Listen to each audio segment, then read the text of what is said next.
بسم الله الرحمن الرحيم.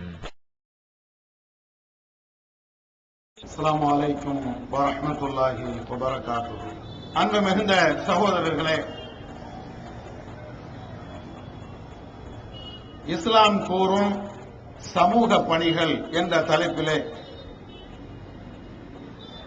நாம் ஏற்றிருக்கக்கூடிய மார்க்கம் சமுதாய பணிகளிலே எதையெல்லாம் செய்ய வேண்டும், அதை செய்வதனால் என்னென்ன நன்மைகள் நமக்கு கிடைக்கும் என்பதை அல்லாஹ்வும் அல்லாஹ்வுடைய தூதரும் எவ்வாறு நமக்கு சொல்லித் தந்திருக்கிறார்களோ அந்த வழிமுறைகளிலே சில செய்திகளை சொல்லலாம் என்று நான் நினைக்கிறேன். அன்பு மிகுந்த சகோதரர்களே, இந்த உலகத்திலே பல்வேறு தரப்பட்ட மனிதர்கள் வாழுகிறார்கள்.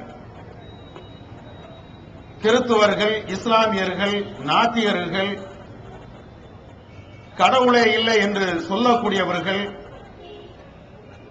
இதே போன்ற பல மத கோட்பாடுகளை கொண்டவர்கள், இப்படியாக பல கொள்கைகள் உடையவர்கள் இந்த நாட்டிலே வாழுகிறார்கள். யாராக இருந்தாலும் இஸ்லாத்தை பற்றி அவருடைய எண்ணங்கள், அவருடைய சித்தாந்தங்கள் ஏதோ ஒரு விதமான கசப்பான ஒரு சிந்தனையில் தான் இருக்கிறது என்பதை நம்மோடு பழகுகின்ற மக்களிடத்தில் நம்மால் காண முடிகிறது. இதற்கெல்லாம் அடிப்படை காரணம் இந்த இஸ்லாமிய மார்க்கம் எந்த கொள்கைகளை, கோட்பாடுகளை இந்த மனித சமுதாயத்திற்கு எடுத்து வைக்கிறது என்பதை மாற்று மத சகோதரர்கள் அல்லது மாற்று கொள்கை உடையவர்கள் சரியாக புரிந்து கொள்ளாததான் காரணம். இன்னும் சொல்ல வேண்டும் என்றால், கலிமா சொன்ன நம்மாலேயே நம்மில் அதிகமானவர்கள் கூட இந்த இஸ்லாமிய மார்க்கத்தை முழுமையாக சரியாக புரிந்து கொள்ளவில்லை என்பதுதான் யதார்த்தமான உண்மை.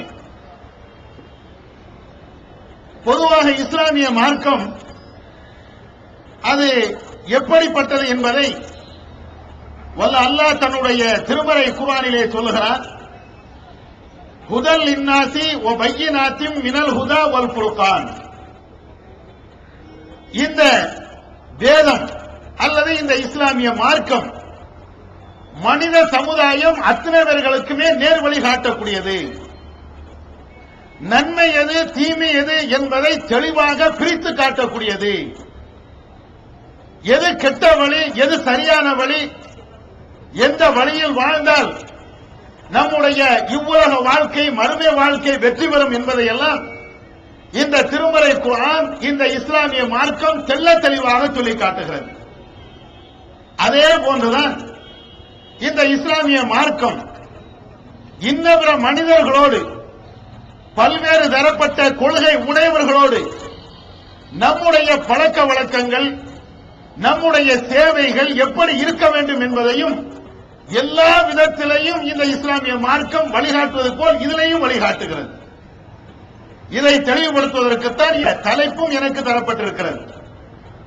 அந்த மிகுந்த சகோதரர்களே, அல்லாஹ் திருக்குர்ஆனிலே சொல்லி காட்டுகிறான், வமன் அஹ்ஸனு கௌலன் மிம்மன் தஆ இலல்லாஹி வ அமில சாலிஹன் வ கால இன்னனி மினல் முஸ்லிமீன். இந்த உலகத்திலேயே சிறந்த மனிதர் யார் என்று தெரியுமா? எவன் என்னுடைய கடவுள் அல்லாஹ் என்று சொல்கிறானோ, அல்லாஹ்வினுடைய அந்த ஏகத்துவ பாதையின்பால் எவன் அழைக்கிறானோ அவனும், வஅமில சாலிஹன், எவன் நல்ல அமல்களை, சமுதாய சேவைகளை எவன் செய்கிறானோ இவன் தான் உலகத்திலேயே சிறந்த மனிதர் என்று அல்லாஹ் குர்ஆனிலே சொல்லுகிறான். திருமறை குர்ஆனிலே அல்லாஹ் சொல்லுகிறான், அல்லாஹ்வினுடைய ஏகத்துவ பாதையில் கடவுள் ஒருத்தன்தான் என்று எவன் அழைப்பு விடுகிறானோ, சமுதாய சேவைகளை எவன் செய்கிறானோ, வகால இன்னனி மினல் முஸ்லிமீன், நானும் அல்லாஹ்வுக்கு கட்டுப்பட்டவர்களில் ஒருவன் தான், முஸ்லிம்களில் ஒருவன் தான் என்று எவன் சொல்லுகிறானோ இவனை விட அழகிய சொல்லை சொல்லக்கூடியவன், இவனை விட நல்ல வார்த்தைகளை பேசக்கூடியவன், இவனை விட சிறந்த ஒரு மனிதன் யாரா இருக்க முடியுமா என்று அல்லாஹ் கேட்கிறான். உலகத்திலேயே ஒரு சிறந்த மனிதர் என்று அல்லாஹ் சொல்லக்கூடிய மனிதர் யார் என்றால் அவன் ஏகத்துவத்தின்பால் மனிதர்களை அழைக்க வேண்டும், கடவுள் ஒருத்தன் தான் என்று நம்ப வேண்டும். அதே போன்று இந்த சமுதாயத்திற்கு தேவையான சேவைகளையும் செய்ய வேண்டும். நான் இறைவனுக்கு கட்டுப்பட்டவன் என்றும் அவன் சொல்ல வேண்டும். இப்படி எவன் இருக்கிறானோ அவன்தான் சிறந்தவன், மனித சமுதாயத்திலேயே நல்லவன் என்று அல்லாஹ் திருக்குர்ஆனிலே சொல்லி காட்டுகிறான். இவ்வளவு அழுத்தம் திருத்தம், அதாவது இஸ்லாமிய மார்க்கம் என்பது அல்லாஹ் அல்லாஹ் என்று சொல்லிட்டு போ, வேற எவனும் எந்த வழியை எப்படி கெட்டு போனாலும் பிரச்சனை இல்ல, எவன் எந்த வழியில செத்தாலும் பிரச்சனை இல்ல, அடுத்த வீட்டுக்காரன் எப்படி இருந்தாலும் பிரச்சனை இல்ல, நீ கடவுளை மட்டும் நம்பிக்கிட்டே போயிரு, தஸ்பீஹ் பண்ணிக்கிட்டே போயிரு, திக்ர் பண்ணிக்கிட்டே போயிரு, எவன் எப்படி வழிகட்டு போனாலும் பிரச்சனை இல்ல என்று இஸ்லாம் சொல்லவே இல்லை.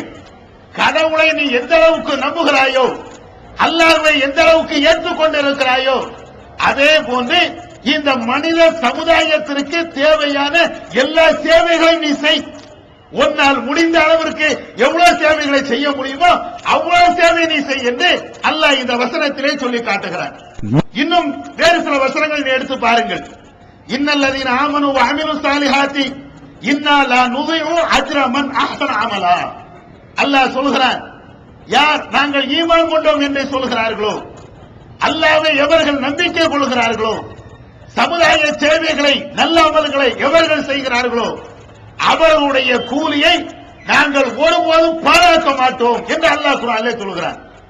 அல்லாஹ்வை நம்பிக்கொண்டு சமுதாய சேவையில ஈடுபட்டால் அது எந்த சேவையா இருந்தாலும் அவருக்கு மகத்தான கூலி இருக்கிறது என்று அல்லாஹ் சொல்கிறான்.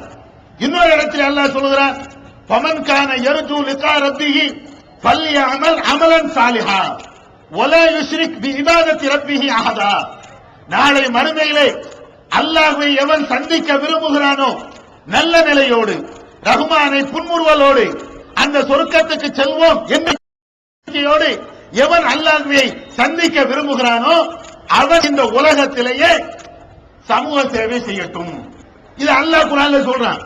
மறுமையிலே நீங்கள் அல்லாஹ்வை சந்திக்கின்ற அந்த பாக்கியம் உங்களுக்கு வேண்டுமா? அல்லாஹ்வை நல்ல நிலையில் சந்திக்க நினைக்கிறீர்களா?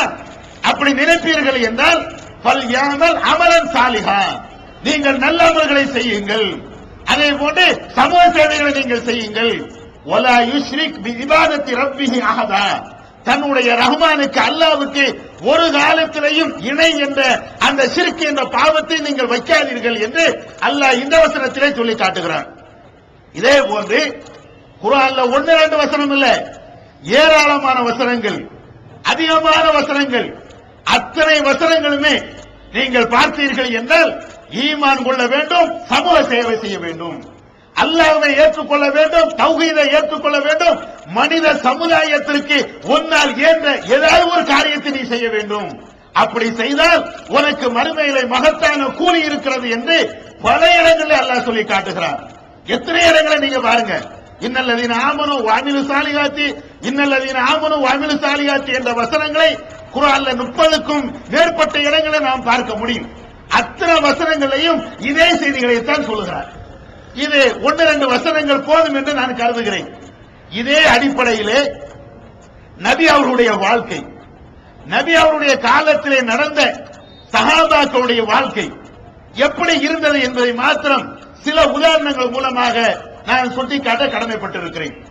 நபிகள் நாயகம் ஸல்லல்லாஹு அலைஹி வஸல்லம் அவர்கள் அவருடைய 40வது வயதிலே நபி என்ற அந்த அந்தஸ்தை பெற்று இந்த மக்களுக்கு மத்தியிலே பிரச்சாரம் செய்கிறார்கள். இதையெல்லாம் நாம் வரலாறுகளிலே படிக்கிறோம். ஹிரா என்ற அந்த குகையில இருக்கிறார்கள். அப்பொழுது ஜிப்ரீல் என்ற அந்த வானவர் வந்து நபி அவர்களை அப்படியே கட்டி ஆற தழுவி, இக்ரா பிஸ்மி ரப்பிக்கல்லதி ஹலக், படைத்த உங்களுடைய ரப்புடைய பெயரை சொல்லி நீங்கள் படிப்பீராக என்ற அந்த வசனத்தை எல்லாம் ஜிப்ரீல் அலைஹிஸ்ஸலாம் அவர்கள் ஓதி காட்டுகிறார்கள். நபி அவர்கள் மா நபி காரியின், எனக்கு படிக்க தெரியாது, எனக்கு ஓத தெரியாது, என்றெல்லாம் நபி அவர்கள் மறுப்பு கூற திரும்ப திரும்ப ஜிப்ரீல் அலைஹிஸ்ஸலாம் அவர்கள் நீங்க படிங்க என்று அந்த செய்தி எல்லாம் சொல்லிட்டு அவங்க போயிடுறாங்க. நபிகள் நாயகம் ஸல்லல்லாஹு அலைஹி வஸல்லம் உடைய நிலை என்ன? பயந்து போகிறார்கள், ஆடி போகிறார்கள், வீட்டுக்கு வருகிறார்கள். அவருடைய உடம்பெல்லாம் அப்படியே நடுங்குகிறது. நபி அவர்கள் தங்களுடைய ஆதங்கத்தை, தனக்கு ஏற்பட்ட அந்த நிகழ்வுகளை எல்லாவற்றையும் தன்னுடைய மனைவி கதீஜா இடத்திலே எல்லாவற்றையும் அப்படியே கொட்டி திருக்கிறார்கள். இப்படி ஒரு சம்பவம் எனக்கு ஏற்பட்டு விட்டது, எனக்கு ஒரு பயமா இருக்கிறது. ஒருவர் வருகிறார், என்னை ஆற தழுவுகிறார், கட்டி அடைத்துவிட்டு படி என்று சொல்லுகிறார், எனக்கு பயமா இருக்கிறது என்று அவர்கள் தனக்கு ஏற்பட்ட அந்த கஷ்டத்தை தன்னுடைய மனைவிடத்தில் அவர்கள் சொல்கிறார்கள். அப்பொழுது அன்னை கதீஜா ரலியல்லாஹு தஆலா அன்ஹா நபிகள் நாயகம் ஸல்லல்லாஹு அலைஹி வஸல்லம் அவர்களுக்கு சொன்ன வார்த்தை என்ன தெரியுமா? வேற எதையும் அவர்கள் ஆறுதலாக சொல்லவில்லை, வேறு விஷயங்களை எல்லாம் நபி அவர்களிடத்திலே சொல்லவில்லை. அவர்கள் சில விஷயங்களை மாத்திரம் சொல்கிறார்கள். முகமது அவர்களே, என்னுடைய கணவரே, எதற்கு நீங்கள் பயப்பட வேண்டும்? எதற்கு நீங்கள் அஞ்ச வேண்டும்? எதற்கு நீங்கள் நடுங்க வேண்டும்? நீங்கள் யாருக்கு துரோகம் செய்தீர்கள்? யாருடைய சொத்தை நீங்கள் அபகரித்தீர்கள்? யாருக்கு என்ன கருதலை நீங்கள் செய்தீர்கள்? உங்களுடைய முன்னுள்ள வாழ்க்கையை நீங்கள் பாருங்கள். நீங்கள் இதுவரையும் நபியாக இருப்பதற்கு முன்னால் சராசரி மனிதராக இந்த உலகத்திலே வாழ்ந்தீர்களே, அப்படி வாழ்கின்ற பொழுது உங்களுடைய வாழ்க்கையை நீங்க எடுத்து பாருங்கள். உங்களால் யார் ஒதுக்கப்பட்டவர் இந்த உலகத்தில் இல்லை. நீங்கள் ஏழைகளுக்கு நீங்கள் உதவுகிறீர்கள். கதீஜா ரலியல்லாஹு தஆலா அன்ஹா அவர்கள் தன்னுடைய கணவனுக்கு பயந்து வந்த நடுநடுங்கி இருக்கக்கூடிய அந்த கணவருக்கு ஆறுதலாக சொன்ன வார்த்தை என்ன தெரியுமா? நீங்கள் யாருக்கும் எந்த தொந்தரவும் செய்யவில்லை, அதே நேரத்தில் ஏழைகளுக்கு நீங்கள் உதவுகிறீர்கள், அனாதைகளை நீங்கள் ஆதரிக்கிறீர்கள், வறுமையிலே சுழலக்கூடியவர்களுக்கு நீங்கள் உதவி செய்கிறீர்கள். கஷ்டம் என்று வந்தால் அவர்களுக்கு உங்களால் ஏந்த உதவிகளை நீங்கள் செய்தீர்கள். கடன்பட்டவர்களுக்கு உங்களுடைய உதவிகளை நீங்கள் செய்கிறீர்கள். சொந்தங்களோடு அரவணைத்து வாழ வேண்டும் என்று வற்புறுத்துகிறீர்கள். இப்படி எல்லா விதத்திலையும் அடுத்த மக்களுக்காக வேண்டி வாழ்ந்த நீங்கள், உங்களுக்கு கடவுள் அந்த படைத்தரப்பு எந்த துரோகத்தையும் செய்ய மாட்டான், எந்த கஷ்டத்தையும் தர மாட்டான். நீங்கள் கவலை கொள்ளாமல் இருங்கள். இதை வரலாறுகளிலே இன்றைக்கு படிக்கிறோமே, ஆதாரப்பூர்வமான செய்திகளிலே இந்த செய்திகள் இன்றைக்கும் பதிவு செய்யப்பட்டிருக்கிறது. எந்த சம்பவத்தை உணர்த்துகிறது? நபிகள் நாயகம் ஸல்லல்லாஹு அலைஹி வஸல்லம் அவர்கள் இந்த மண்ணுக்கு நபியாக அனுப்பப்படுவதற்கு முன்னாலேயே, நபி என்ற அந்த அந்தத்தை பெறுவதற்கு முன்னாலேயே அவர்களுக்கு ஏற்பட்ட அந்த கஷ்டத்தை துடைப்பதற்கு அன்னை கதீஜா ரலியல்லாஹு தஆலா அன்ஹா அவர்கள் எடுத்துக்கொண்ட ஆயுதம் என்னவென்றால், நீங்கள் செய்த அந்த பொது சேவை, நீங்கள் இந்த மக்களுக்கு ஆற்றினீர்களே அந்த பொது சேவை, அந்த பொது சேவையினால் அல்லாஹ் உங்களுக்கு எந்த சிரமத்தையும் தர மாட்டான். இது கதீஜா ரலியல்லாஹு தஆலா அன்ஹா அவர்கள் நபி அவர்களுக்கு சொன்ன ஆறுதல். இது மாத்திரமல்லவே, அதே போன்று அபூ சுஃபியான் அவர்கள் இஸ்லாத்துக்கு வருவதற்கு முன்னால் இன்னொரு நாட்டுக்கு செல்கிறார்களே, ஹிர்கல் என்ற மன்னரிடத்தில் செல்கிறார், நஜ்ஜாஷி மன்னரிடத்தில் செல்கிறார்களே, அந்த நேரத்திலும் கூட நஜ்ஜாஷி மன்னர் எதெல்லாமோ இந்த நபிகள் நாயகம் ஸல்லல்லாஹு அலைஹி வஸல்லம் அவர்களை பற்றி கேட்டார்கள். இதுவும் ஒரு நீண்ட நெடிய சம்பவம். அதில் சுருக்கமாக நமக்கு தேவையான சில சம்பவம், சில செய்திகள் என்னவென்றால், ஒவ்வொரு கேள்வியாக அவர் நஜ்ஜாஷி மன்னர் கேட்கிறார், ஒவ்வொன்றா கேட்கிறார். இந்த முகமது எதை போதிக்கிறார், எதையெல்லாம் சொல்கிறார் அப்படின்னு கேட்கும்போது, இந்த அபூ சுஃபியான் என்ற இவர் இஸ்லாத்துக்கு பின்னால் வருகிறார். முன்னாலேயே அந்த மன்னரிடத்தில் சொன்ன வார்த்தை என்ன தெரியுமா? கடவுள் ஒருவர் என்று சொல்கிறார், கடவுள் ஒருத்தனைத்தான் வணங்க வேண்டும் என்று போதிக்கிறார். வேற என்னத்தை எல்லாம் சொல்றாரு என்று கேட்கும் போது அவர் சொல்லுகிறார், சொந்தங்களோடு சேர்ந்து வாழ வேண்டும், சொந்தங்களோடு சேர்ந்து வாழ வேண்டும் என்கிறார். பிறர் மனிதர்களுக்கு உதவி செய்ய வேண்டும் என்று சொல்லுகிறார். ஏழைகளுடைய கஷ்டத்தை துடைக்க வேண்டும் என்று சொல்லுகிறார். கடன்பட்டவர்களை, வறியவர்களை வாழ்க்கை தரத்தை உயர்த்த வேண்டும் என்று சொல்லுகிறார். இப்படி நபி அவர்கள் மக்காவில் இருந்து ஆரம்ப காலகட்டத்தில் பிரச்சாரம் செய்தார்களே, அந்த பிரச்சாரத்தை கேட்ட அபூ சுஃபியான் அவர்கள் அந்த மன்னனிடத்து சொன்ன அந்த செய்தியையும் புகாரி போன்ற நூல்களில் நாம் பார்க்க முடியும். எதை வலியுறுத்துகிறது? நபிகள் நாயகம் ஸல்லல்லாஹு அலைஹி வஸல்லம் அவர்கள் இந்த கலிமா லா இலாஹ இல்லல்லாஹ் என்ற அந்த வார்த்தையை சாதாரணமாக சொல்லிவிட்டு போகவில்லை. அதற்கு முன்னால் அவர்கள் இது போன்ற சமூக சேவைகளை செய்தார்களே, அந்த சேவையின் மூலமாக இந்த ஏக இறைவனுடைய அந்த கொள்கையை ஓரிரை தௌஹீதை அவர்கள் இந்த மக்களுக்கு மத்தியிலே எடுத்து சொன்னார்கள். இதுல இருந்து கிரேட் எஸ்கேப் ஆறதுக்கு ஒரு அழகான ஐடியா நானே உங்களுக்கு சொல்லி தர்றேன். அதாவது குருடனாகவும் சப்பானியனாகவும் மூக்கு பெரியனாகவும் கால் உடைந்தனாகவும் கை உடைந்தனாகவும் கூணனு இது எல்லா குறையும் ஒரே ஆளுக்கு இருக்கும்ல, அவன் வரக்கூடாது அப்படின்னு சொல்லிட்டீங்கன்னா நல்ல ஐடியா. இதுல இருந்து தப்பிச்சிடலாம். நித்திய ஜீவனை அடையக்கூடிய வழி என்னன்னு கேட்டா காட்டி இதுதான் வழிங்கிறீங்க. இதுல நிறைய பொய் இருக்குன்னு கேட்டா ஆமா எங்களுக்கு தெரியுமே, மனித கரங்கள் விளையாடு இருக்கு ஆமா எங்களுக்கு தெரியுமே அப்படிங்கிறீங்க. அடுக்கடுக்கான கேள்வி கணைகளுக்கு அமைதி காத்த பாதிரியார்கள், படிக்க முடியாத பைபிள் வசனங்கள், திருத்தவர்களை திணற வைத்த விவாதம் ஒரு டிவிடியாக விலை ரூபாய் 30 மட்டுமே. கொரியர் செலவு தனி. கிடைக்கும் இடம் TNTJ வீடியோ விஷன், எண் 30, அரண்மனைக்காரன் தெரு, மண்ணடி, சென்னை 1. செல் 9500168989. வெளிவந்துவிட்டது இஸ்லாம் கூறும் குடும்பவியல் ரமலான் மாதம் தொடர் சொற்பொழிவு 5 டிவிடிகளாக விலை ரூபாய் 150 மட்டுமே. கூரியர் செலவு தனி. கிடைக்கும் இடம் TNTJ வீடியோ விஷன், நம்பர் 30, அரண்மனைக்காரன் தெரு, மண்ணடி, சென்னை 1. இது நபி அவர்கள் நபியாக வருவதற்கு முன்னாலும் நபியாக அனுப்பப்பட்டதற்கு பின்னாலும் அவர்கள் செய்த சேவைகள். இது மாத்திரமா? நபிகள் நாயகம் ஸல்லல்லாஹு அலைஹி வஸல்லம் அவர்கள் ஒரு முறை பள்ளிவாசல்ல இருக்கிறாங்க. பள்ளிவாசல்ல இருக்கும்போது முலர் என்ற ஒரு கூட்டத்தை சார்ந்தவர்கள் வெளியிலே வந்து நிற்கிறார்கள்.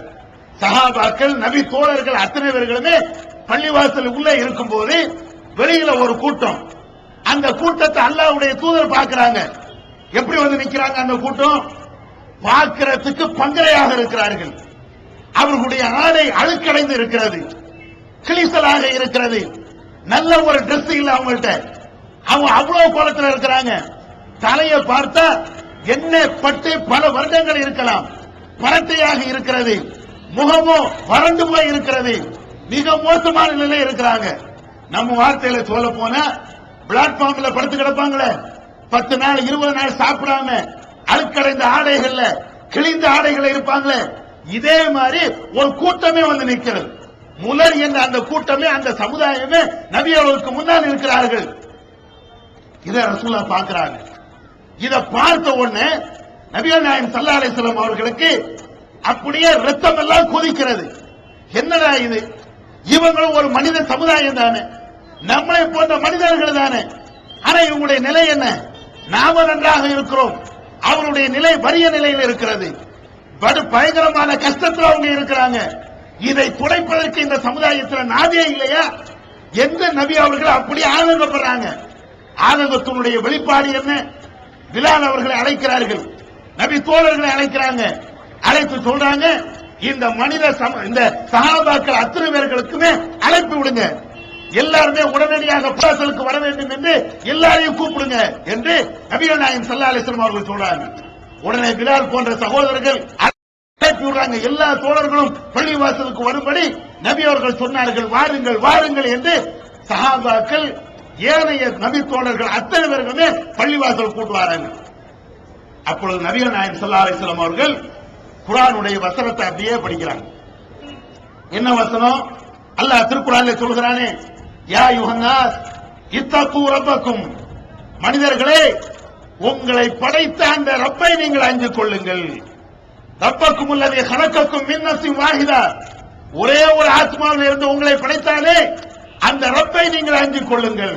வ கலக்க மின்ஹா ஸௌஜஹா, அந்த ஒரு ஆத்மாவில் இருந்து அவருடைய ஜோடியும் படைத்தானே அந்த அல்லாஹ்வை நீங்கள் அஞ்சிக் கொள்ளுங்கள் என்ற அந்த வசனத்தை சூரத்து நிசா என்று சொல்லப்படுகின்ற 4வது அத்தியாயத்தினுடைய முதல் வசனத்தை அல்லாஹ்வுடைய தூதர் அப்படியே படித்து காட்டுறாங்க. சஹாபாக்கள் அப்படியே கேட்கிறாங்க. அடுத்த அல்லாஹ்வுடைய தூதர் இன்னொரு வசனத்தையும் படித்து காட்டுறாங்க. என்ன சொல்றாங்க? இத்தகுல்லாஹ் வல் தன்துர் நஃப்ஸுன் மா கத்தமத் லிகத், அல்லாஹ்வை நீங்கள் அஞ்சிக் கொள்ளுங்கள்.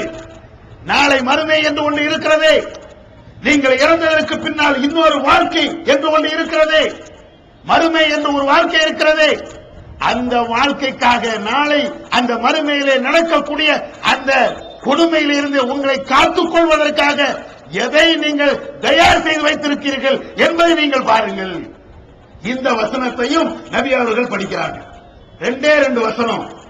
அல்லாஹ்வை நீங்கள் அஞ்சிக் கொள்ளுங்கள். நாளை மறுமை என்று ஒன்று இருக்கிறது. நீங்கள் இறந்ததற்கு பின்னால் இன்னொரு வாழ்க்கை என்று ஒன்று இருக்கிறது. மறுமை என்று ஒரு வாழ்க்கை இருக்கிறது. அந்த வாழ்க்கைக்காக நாளை அந்த மறுமையிலே நடக்கக்கூடிய அந்த கொடுமையிலிருந்து உங்களை காத்துக் கொள்வதற்காக எதை நீங்கள் தயார் செய்து வைத்திருக்கிறீர்கள் என்பதை நீங்கள் பாருங்கள். இந்த வசனத்தையும் நபி அவர்கள் படிக்கிறார்கள். 2 வசனம். ஒரு வசனம், நீங்கள் அத்தனை பேர்களுமே சகோதரர்கள், ஒருவரில் இருந்துதான் நீங்கள் அத்தனை பேருக்குமே பிழைக்கப்பட்டீர்கள் என்ற அந்த வசனத்தை படிக்கிறாங்க. இன்னொரு வசனம், நாளை மறுமையை நீங்க யோசிச்சு பாருங்க, மறுமையை நீங்க யோசிச்சு பாருங்க, அந்த மறுமைக்காக வேண்டி எதை நீங்கள் தயார்படுத்தி வைத்திருக்கிறீர்கள் என்ற இந்த வசனத்தை படிக்கிறாங்க. இந்த வசனத்தை படிச்ச உடனே எதுக்கு இது முலர் என்ற அந்த கூட்டம் நடு ரோட்டில் நிற்கிறது. உடுப்பதற்கு ஆடை இல்லாமல், சாப்பிடுவதற்கு உணவு இல்லாமல் கஷ்டத்தோடு வந்து நிற்கிறது. அல்லாஹ்வுடைய தூதர் இதே போன்ற சஹாபாக்களை கூட்டி வைத்துக் கொண்டு இந்த 2 வசனங்களை சொல்லுகிறார்கள். அப்பொழுது சில தோழர்கள் தன்னுடைய வீட்டுக்கு போறாங்க. இந்த கூட்டத்தையும் பார்க்கிறாங்க, தன்னுடைய வீட்டுக்கு போறாங்க. போயிட்டு என்ன செய்யறாங்க, ஒரு பேர்த்தம்பழத்தை கொண்டு வராங்க பள்ளிவாசலுக்கு, ஒரு பேர்த்தம்பழம். இன்னும் கொஞ்சம் பேரு கொஞ்சம் கோதுமையை கொண்டு வராங்க. இன்னும் கொஞ்சம் பேரு 2 பேர்த்தம்பழம், 3 பேர்த்தம்பழம், இப்படியே வருது பள்ளிவாசலுக்கு. இங்க யார் நிக்கிறா? ஏதோ வசதி படைத்தோர் வந்து நிற்கிறார்களா? அப்படிப்பட்டவர்களால வறியவர்கள் நிற்கிறாங்க. இன்னைக்கு எதை கொடுத்தாலும் சாப்பிடுவதற்கு தயாரான நிலையில இருக்கிறாங்க. அவங்களுக்கு ஒரு பேர்த்தம்பழம் காணுமா, 2 பேர்த்தம்பழம் காணுமா, அரை பேர்த்தம்பழம் காணுமா, இவங்க தரக்கூடிய கொஞ்சம் கோதுமை அவங்களுக்கு காணுமா? ஒரு பெரிய படையே வந்து நிற்கிறது. எதை கொடுத்தாலும் முழுங்குவதற்கு தயாராக வந்து நிற்கிறது. அந்த கூட்டத்திற்கு ஒரு பேர்த்தம்பழமா? நபி அவருடைய முகம் அப்படியே சிவக்கிறது. அல்லாஹ்வுடைய தூதர் கோபமடைகிறாங்க. எதை நாம பேசுகிறோம்? இவ்வளவு பெரிய வறிய ஒரு கூட்டம், ஆடை இல்லாமல், தண்ணி இல்லாமல், உணவு இல்லாமல் அவர்கள் மோசமான நிலையில் இருக்கிறாங்க. இவங்களுக்கு போய் ஒரு பேர்த்தம்பழமா, இவர்களுக்கு போய் 2 பேர்த்தம்பழமா? ரசூலுல்லாஹ் திரும்பவும் பேசுறாங்க. பேசின உடனே சஹாபாக்கள் நம்மள மாதிரி கிடையாது. அல்லாஹ்வுடைய தூதரிடத்தில் பாடம் படித்தவர்கள் நம்மை போன்றவர்கள் அல்லையே. அவர்கள் இதை பார்த்த உடனே அந்த மக்கள் நபி அவருடைய அந்த வார்த்தை இவைகள் எல்லாவற்றையும் கேட்டுவிட்டு, புகாரிலே வருகிறது, சில நபி தோழர்கள் செல்கிறார்கள், வீடுகளுக்கு செல்கிறார்கள்.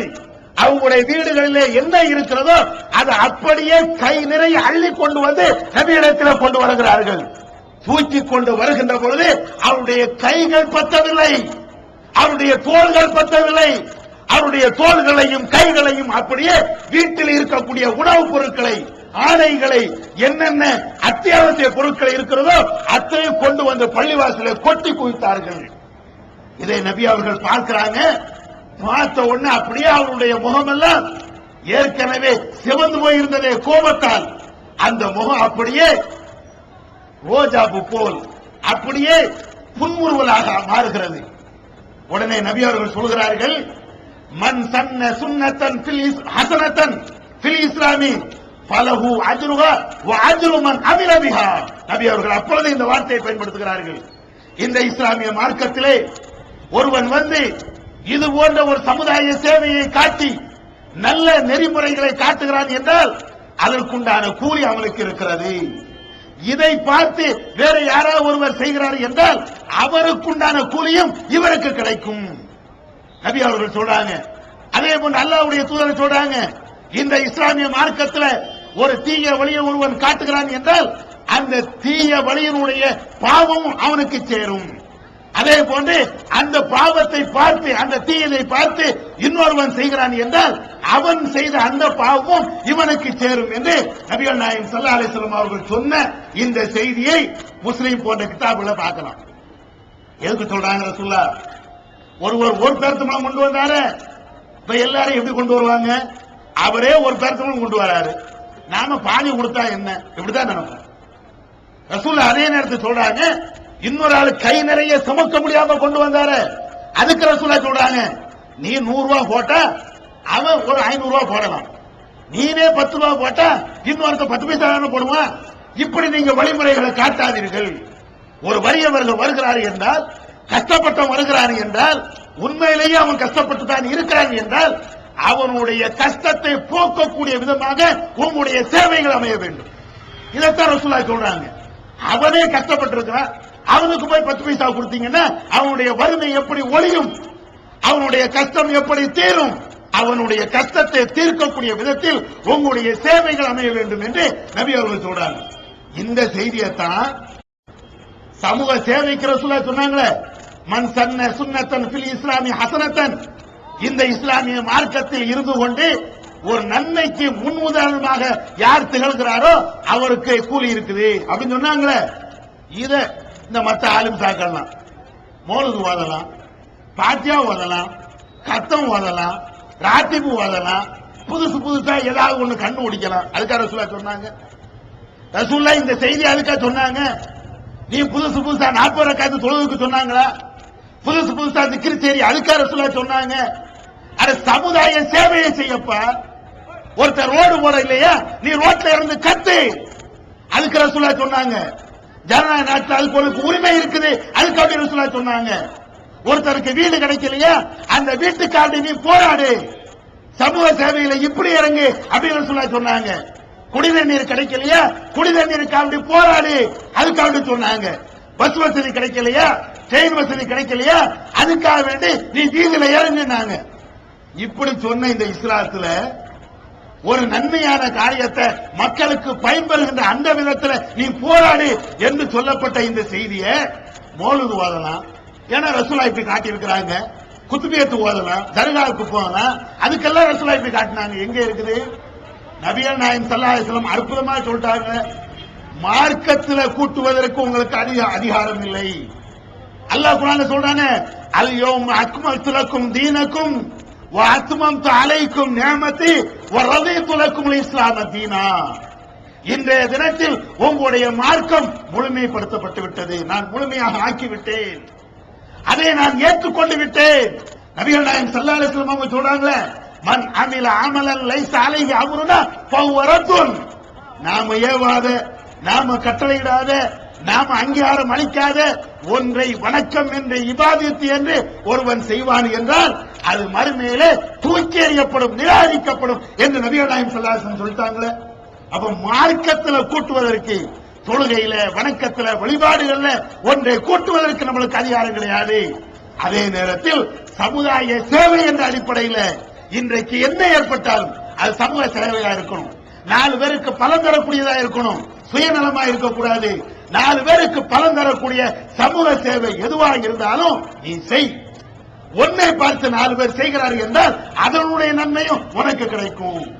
அதனாலதான் இன்றைக்கு இந்த தமிழ்நாடு தௌஹீத் ஜமாத் எவ்வளவு பெரிய போராட்டத்தையும் களம் இறங்கி நடத்தி காட்டுகிறது. ஏன்? நம்முடைய மார்க்கம் அதை சொல்கிறது. சமுதாய பிரச்சனை என்றால் நீ கையிலேடு. ஒரு இடத்திலே சாக்கடை தெருவில் ஓடுகிறது என்றால் எல்லா மக்களும் பார்த்துட்டு இருப்பான், நீ பார்க்காத, முடிந்தால் அந்த சாக்கடை அடைக்கிறதுக்கு உண்டான வழியேற்பார், இல்லை என்றால் ஓட்ல இறங்கி அதிகார மட்டத்தில் அதை கொண்டு செல், எல்லாரும் பயன்பெறணும். அதனாலதானே இன்னைக்கு ரத்த தான சேவை.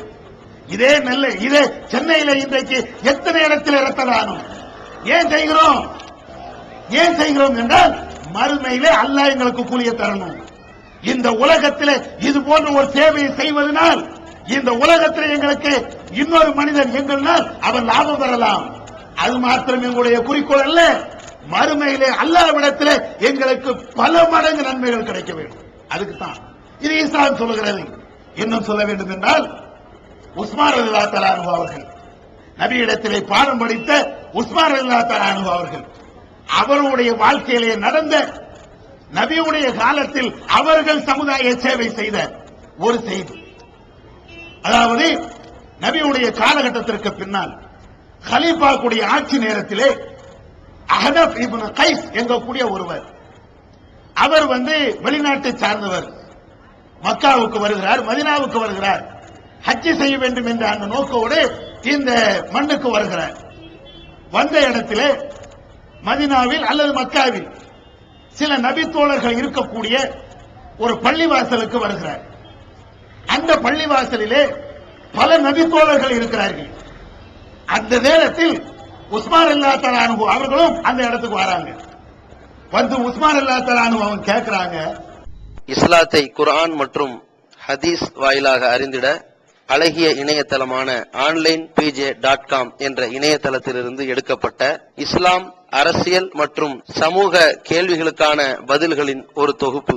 கொள்கை விளக்கம், தொழுகை, நோன்பு, ஜக்காத், ஹஜ், அரசியல் மற்றும் பொதுவான பதில்கள் உள்ளிட்ட சுமார் 300 கேள்விகளுக்கான பதில்கள் அடங்கிய இந்த புத்தகத்தின் விலை ரூபாய் 150 மட்டுமே. தமிழ்நாடு தௌஹீத் ஜமாத்தின் புதிய வெளியீடு, மாதம் ஒரு பிரசுரம், கட்டுரைகளின் தொகுப்பு, விலை ரூபாய் 120 மட்டும். கிடைக்கும் இடம் TNTJ வீடியோ விஷன், எண் 30, அரண்மனைக்காரன் தெரு, மண்ணடி, சென்னை 1.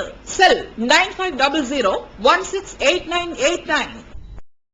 இப்போது புத்தம் புது வடிவில் பல சிறப்பம்சங்களுடன் onlinepj.com மற்றும் tntj.net இணையதளங்கள். இந்த சபையிலே அலி ரலியல்லாஹு தஆலா அன்ஹு அவங்க இருக்கிறாங்களா? ஆமா இருக்கிறாங்க. அதே போன்று சுபைர் இருக்கிறாங்களா? ஆமா இருக்கிறாங்க. தல்ஹா இருக்கிறாங்களா? ஆமா இருக்கிறாங்க.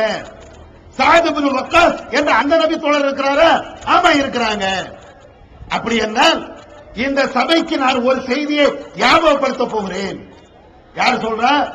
உஸ்மான் ரலியல்லாஹு தஆலா அன்ஹு அவர்கள் அந்த சபைக்கு வந்து உட்கார்ந்து கொண்டு இப்படி கேட்கிறார்கள், அலி இருக்கிறார்களா? அதே போன்று சாத் இருக்கிறாங்களா? சாத் இப்னு வக்காஸ் இருக்கிறாங்களா? இப்படி என்று ஒவ்வொரு நபி தோழரா சொல்லி சொல்லி இவங்க எல்லாம் இருக்கிறாங்களா கேட்கிறாங்க. சொல்லிவிட்டு சொல்றாங்க, தோழர்களே உங்களுக்கு ஞாபகம் இருக்கிறதா? உங்களுக்கு ஞாபகம் இருக்கிறதா? நபிகள் நாயகம் ஸல்லல்லாஹு அலைஹி வஸல்லம் அவர்கள் ஒரு முறை நாம் எல்லாம் இருக்கும்போது ஒரு செய்தியை நம்மிடத்தில் சொன்னார்கள். என்ன சொன்னார்கள்? இந்த கோத்திரத்தாரிடத்திலே, இந்த குடும்பத்தார்களிடத்திலேயே ஒட்டகத்தை கட்டி போடுகின்ற ஒரு தொட்டில் இருக்கிறது. அந்த தொட்டிலை வாங்கி யாராவது இந்த பள்ளிவாசலுக்கு கொண்டு வர முடியுமா என்று கேட்டார்கள். எல்லோரும் பார்த்துக் கொண்டு இருந்தோம். நபி அவர்கள் கேட்கின்ற பொழுது நான் மாத்திரம்தான் அதை நான் செய்கிறேன் என்று சொன்னேன். உங்களுக்கு ஞாபகம் இருக்கிறதா? இப்படி சொல்லிவிட்டு அந்த ஒட்டகத்தை கட்டி போடுகின்ற அந்த தொட்டி வாங்கி கொண்டு நபியிடத்திலே கொடுத்தேன். நபி அவர்கள் அதை பள்ளிவாசலுடைய ஒரு ஓரத்திலே வையுங்கள் என்று சொன்னார்கள். அதிலே ஒட்டகங்களும் கட்டி போடப்பட்டது. இது உங்களுக்கு ஞாபகம் இருக்கிறதா? அல்லாஹ்வுடைய தூதர் சொன்னார்கள். எந்த ஒரே ஒரு காரணத்திற்காக இதை நான் சொன்னேன், இதை நான் செய்தேன், உங்களுக்கு ஞாபகம் இருக்கிறதா? உடனே சஹாபாக்கள் கூடியிருந்த அந்த தோழர் சொல்றாங்க, ஆமா உஸ்மான் அவர்களே, நீங்கள் அந்த காரியத்தை செய்தீர்கள், அது எங்களுக்கு ஞாபகம் இருக்கிறது. ஏன் தெரியுமா? இந்த சம்பவம் எதை சொல்லி காட்டுகிறது? இன்னைக்கு எங்க பார்த்தாலும் டிராபிக். அதுவும் குறிப்பா நம்முடைய பள்ளிவாசல் எடுத்துக்கொண்டால் சைக்கிள் வைக்கிறது கூட இடம் இருக்காது. செருப்பு போட்டா வெளியே போட்டா அவன் தூக்கிட்டு போயிடறான், காணா போகுது. நபியுடைய காலகட்டத்தில் வாகனத்தில் ஒட்டகத்தில் வருவாங்க. இன்னைக்கு பைக்ல வருவோம், கார்ல வரலாம், சைக்கிள்ல வரலாம். நபியுடைய காலகட்டத்தில் ஒட்டகத்தில் வர முடியும். ஒட்டகத்தை எங்க கொண்டு வைக்க? பள்ளிவாசலுடைய மேராபிலே கட்ட முடியும். அப்ப நாம எங்க நின்று தொழ? அப்ப ரசூலுல்லாஹ் அதனுடைய கஷ்டத்தை தெரிந்து சொல்றாங்க, ஒட்டகத்தை கட்டி போடுவதற்காக ஒரு இடம் வேணும். அது கூண்டு மாதிரி அல்லது ஒரு கம்பி மாதிரி ஒரு அணை மாதிரி உள்ள ஒரு இடம் வேணும். அதை கொண்டு வாங்க. உஸ்மான் அவங்க நான் ரெடி, அந்த இடம் வேணுமா? நான் தர தயார். ஏன்னா பள்ளிவாசலுக்கு வரக்கூடியவர்களுக்கு அல்ல வேற ஏதாவது ஒரு காரியத்திற்காண்டி வரக்கூடியவர்களுக்கு அவங்களுடைய வாகனத்தை விடுவதற்கு இடம் வேணும். இத ரசூலுல்லாஹ் சொன்னாங்க. உஸ்மான் அவங்க கேட்டாங்க. அதே மாதிரி உஸ்மான் அவர்கள் இன்னொரு செய்தியும் சஹாபாக்கள் மத்தியில கேட்கிறாங்க. தோழர்களே, இன்னொன்னு ஞாபகம் இருக்கிறதா? நபிகள் நாயகம் ஸல்லல்லாஹு அலைஹி வஸல்லம் அவர்கள் என்னிடத்தில் இன்னொரு செய்தியையும் கேட்டார்கள். என்ன கேட்டாங்க? வேறு ரூமா என்ற அந்த கிணறை உங்களை யாராவது விலைக்கு வாங்குவதற்கு தயாரா என்று நபி அவர்கள் கேட்டார்கள். உடனே நான் வாங்குகிறேன் யா ரசூலல்லாஹ் என்று சொன்னேன். சஹாபாக்களுக்கு மத்தியில தான் அல்லாஹ்வுடைய தூதர் கேட்கிறாங்க, இந்த கிணறை யாராவது வாங்கி வர முடியுமா என்று கேட்கிறார்கள். நான் வாங்குகிறேன். அது என்ன கிணறு? ஒரு குறிப்பிட்ட ஒரு சமுதாயத்திற்கு சொந்தமான கிணறு. அந்த கிணத்துல வேற யாரும் தண்ணி எடுக்க முடியாது. அந்த ஒரு பாலைவனத்தில் தண்ணி கிடைக்குமா? பாலைவனத்தில் தண்ணி கிடைக்கிறது பெரும்பாடு. இன்றைக்கு வேண்டுமானால் கிடைக்கலாம், அன்றைக்கு தண்ணீர் என்பது பெரும்பாடு. ரசூல் அந்த நேரத்தில் கேட்கிறாங்க, இந்த கோத்தரத்தாரத்திலே இந்த குடும்பத்தார்களுக்கு சொந்தமான ஒரு கிணறு இருக்கிறது. அந்த கிணறை உங்களை யாராவது வாங்குறீர்களா? அந்த கிணறை வாங்கி யாராவது தர்மம் செய்கிறீர்களா? உடனே உஸ்மான் அவர்கள் சொல்றாங்க, நான் அந்த கிணறை வாங்குகிறேன். போய் வாங்குறாங்க. இன்னொரு ரிவாயத்தில் எப்படி வருதுன்னா, அந்த கிணறை நான் வாங்குவதற்கு 20,000 திர்ஹத்தை கொடுத்தேன், அல்லது 25,000 திர்ஹத்தை நான் கொடுத்தேன். எப்போ? இன்றைக்கு இல்ல, நபியுடைய காலகட்டத்தில். நபியுடைய காலகட்டத்தில் ரசூல்லா வாழுகின்ற அந்த நேரத்தில் உஸ்மான் ரலியல்லாஹு அன்ஹு அவங்க சொல்றாங்க, 20,000 திர்ஹத்தை நான் கொடுத்தேன். 20,000 இன்னைக்கு கணக்கு போட்டா ஒரு 20 லட்சம் 20 லட்சமா இருக்கும். அந்த கிணறுக்காக வேண்டி அவ்வளவு காசு கொடுத்து வாங்கி நபி இடத்துல ஒப்படைக்கிறாங்க. அல்லாஹ்வின் தூதரே, அந்த கிணறை நான் வாங்கி விட்டேன் இந்தாங்க. அப்ப ரசூலா சொல்றாங்க, இது அல்லாஹ்வுடைய பாதையில் இருக்கட்டும், இதை நீங்கள் அல்லாஹ்வுடைய பாதையில் நீங்க தர்மம் பண்ணுங்க. அந்த கிணற்றில் யார் வேண்டுமானாலும் தண்ணீர் இறைக்கலாம். ஒரே ஒரு குடும்பத்தை சார்ந்தவர்கள் தான் அந்த கிணற்றிலே தண்ணீர் எடுக்க வேண்டும் என்ற நிலை இருந்தது. அது இப்பொழுது இல்லை. பாலைவனத்திலே தண்ணீர் கிடைக்காத அந்த நேரத்திலே, யாருக்கும் எந்த ஜாதிக்கும் எந்த மருத்துவர்களுக்கும் தண்ணீர் இல்லாத அந்த நேரத்திலே நபிகள் நாயகம் ஸல்லல்லாஹு அலைஹி வஸல்லம் அவர்கள் உஸ்மான் ரலியல்லாஹு தஆலா அன்ஹு அவர்கள் மூலமாக அந்த கிணற்றை வாங்கி பொது சேவைக்கு விட்டார்கள். உஸ்மானும் செய்தார்கள். இதை இந்த நேரத்தில் உஸ்மான் அவர்கள் யாழ்ப்படுத்துறாங்க, இப்படி ஒண்ணு நான் செஞ்சேன், ஞாபகம் இருக்கா? ஆமா செஞ்சீங்க. இன்னொரு சம்பவத்தை உஸ்மான் ரலியல்லாஹு தஆலா அன்ஹு சொல்றாங்க, ஒரு தடவை போருக்காக வேண்டி செல்வதற்கு ராணுவத்தை அல்லாஹ்வுடைய தூதர் தயார்படுத்தி வச்சிருந்தாங்க. ராணுவத்தை தயார்படுத்தி வச்சிருந்தாங்க. அந்த ராணுவத்தினருக்கு வாகன வசதி இல்ல, சில ஆட்களுக்கு சாப்பிடுவதற்கு வசதி இல்ல, உணவு வசதி இல்ல, சில ஆட்களுக்கு போதிய டிரெஸ் வசதிகள் இல்ல. ரசூல் அப்படியே ராணுவ வீரர்களை பார்த்தாங்க. இன்னைக்கு மாதிரி கிடையாது.